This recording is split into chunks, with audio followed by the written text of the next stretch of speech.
Earlier I spoke to the MP for Witney, Robert Courts, and asked him what he made of today's developments.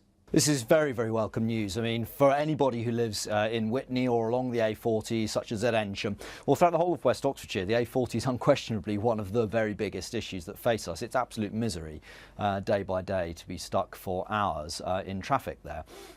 So the Oxfordshire County Council have put forward a superb bid into the Housing Infrastructure Fund, and I'm really pleased that today the government has announced that can go through to the next stage. So we're not quite there yet, but this is a big step forward for the A40, and it holds out the promise that through working together as a team, we can see some final improvements and a final fix to the A40. The money for the housing projects looks like it's going to be signed off tomorrow. As you say, a little bit further down the line for the money to be there for definite for the infrastructure. In an ideal world, wouldn't these all come nicely packaged in a ribbon and all announced at the same time?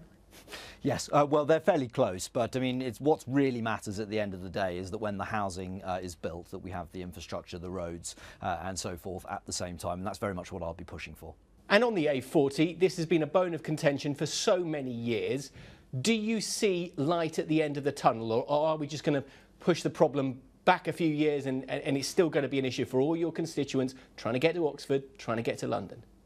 Well, what we have today is a real promise. As I say, we're not there yet, but this is through to the next stage. So this is the most promising news we've had about the A40 for many, many years. And I pay tribute to all the work that Oxfordshire County Council has done. And it just shows that when you've got councils and MPs working together, this is what you can achieve. So I'm optimistic. We're not there yet, but it's good news.